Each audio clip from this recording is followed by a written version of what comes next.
Cette affaire a tenu en haleine les enquêteurs pendant de longs mois. Impossible d'identifier le corps trouvé dans une valise flottant au large de la Bretagne. C'est finalement grâce à la clé retrouvée dans la poche de son pantalon que l'on apprend qui est cet homme. Farid Ouzane, proxénète, mais aussi un indicateur pour la police.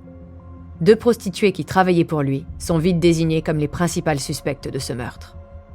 Pour amener de nouveaux éléments de compréhension, Marie Drucker a interrogé le professeur de criminologie Alain Bauer. Bienvenue dans Au bout de l'enquête, l'affaire Farid Ouzane, épisode bonus. Cher Alain, professeur de criminologie, j'avais besoin de vos lumières d'experts pour éclairer cet épisode bonus d'Au bout de l'enquête. Bonjour Marie, c'est toujours un plaisir de pouvoir expliciter, rendre clair, transparent ce que sont les outils de la criminologie et donc la manière dont les enquêtes sont menées. Pour tenter de mettre un nom sur ce cadavre très abîmé, les experts de la gendarmerie tentent de reconstituer son visage. De quelle technique s'agit-il, Alain ? Alors on appelle cela de l'anthropologie hématomorphologie, ou en français courant, reconstitution faciale.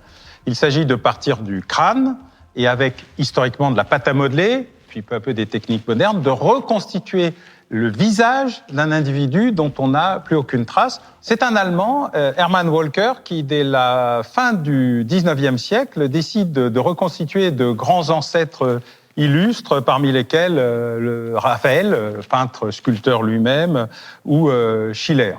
Il va falloir attendre quasiment 1918-1920 pour qu'un Russe, cette fois, Mikhail Gerasimov, qui est en même temps archéologue, anthropologue et sculpteur, décide de mettre en place des techniques beaucoup plus précises avec des mesures, des indicateurs, des éléments techniques pour lui-même créer une méthode Gerasimov qui va rester essentiellement connue des Russes d'ailleurs pendant très longtemps et qui va permettre de faire avancer de manière extrêmement importante la technique en question. Il va le faire sur un personnage emblématique en Russie, Ivan le Terrible.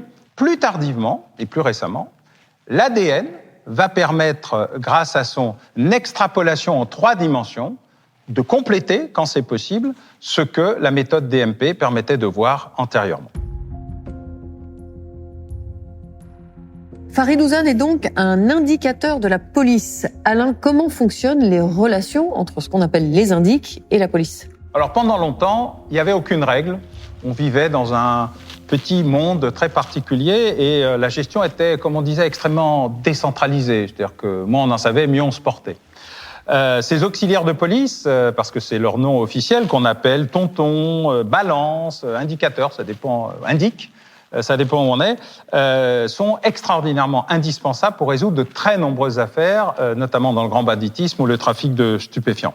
Et contre leurs informations, ils permettent de nombreuses interpellations. Ils peuvent bénéficier soit d'une immunité, soit d'un paiement.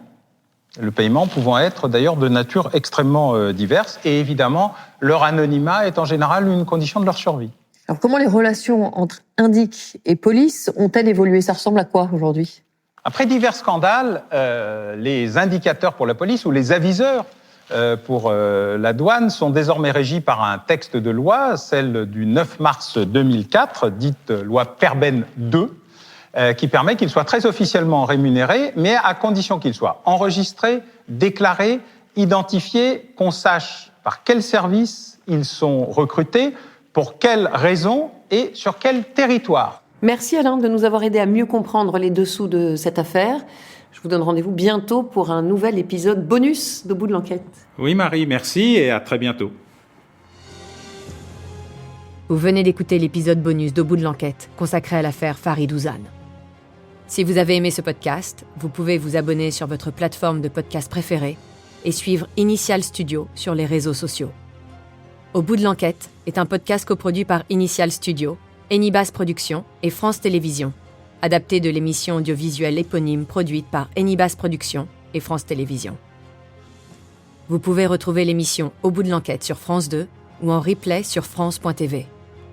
Production exécutive du podcast, Initial Studio.